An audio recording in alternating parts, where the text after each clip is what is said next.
To transcend the human and heavenly way, we must realize all contaminated things are suffering. By Ven Rens. Many people enjoy practicing virtue, which is certainly important, as it is the foundation of the path to liberation. However, many people are addicted to practicing virtue and cannot transcend it. Even after countless eons, they still can't enter the path to liberation. So it's really hard. Especially, some people have been practicing the path of virtue for many lifetimes, getting used to it. So when they encounter the path of virtue, they feel joyous. They have formed a habitual tendency and attachment to it.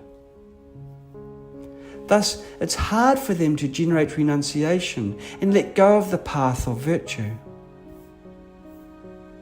Therefore, we should study all contaminated things are suffering. We need to carefully meditate on the suffering of change as well as the pervasive suffering. If you haven't seen through the suffering of change and the pervasive suffering, you can never transcend the path of virtue. Because you lack the wisdom of all contaminated things are suffering, you cannot transcend the path of virtue, and you consider it good. How wonderful the path of virtue is. You regard the wealth and prosperity of the desire realm, whether in heaven or on earth, as superior and fortunate, thinking, why not enjoy worldly blessings life after life? However, this is just your daydream, because you cannot stay there forever. Even though you may have followed the path of virtue for many lifetimes, once there are no Buddhist or other religious teachings, you will decline after your accumulated merits run out. Being on the path of virtue, you certainly have merits.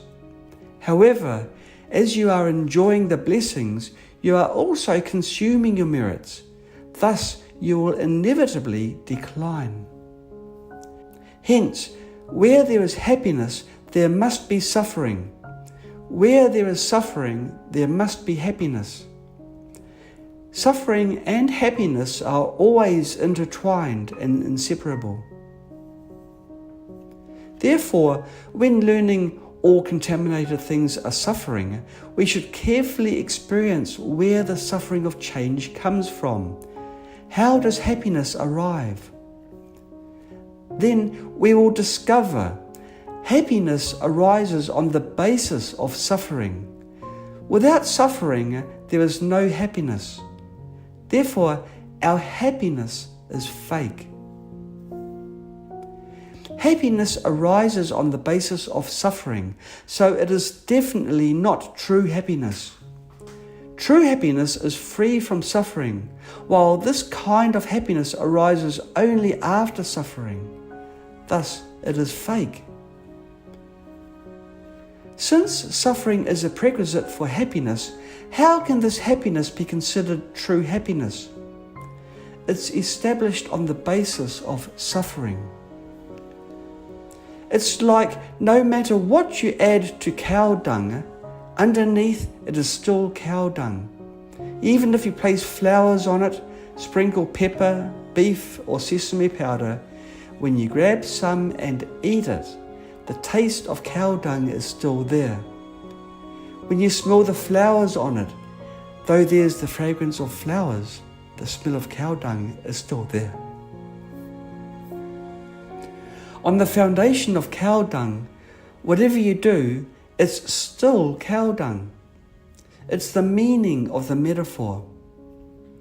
All your happiness is built on the basis of suffering. Thus, it is fake happiness, not true happiness, not true peace. When the practice of the path to liberation reaches the state of the Buddha, true eternity, bliss, self and purity, such peace and bliss is free from suffering. This bliss is not worldly happiness. That's why it's called bliss. It's not the suffering of change in the world. Instead, it is the inner freedom and peace that transcend the three realms. It is neither happiness nor suffering. It is completely free from suffering. Thus, it is called bliss. Only when we engage in such practice are we leading a meaningful life. Otherwise, staying on the path of virtue would be too shallow.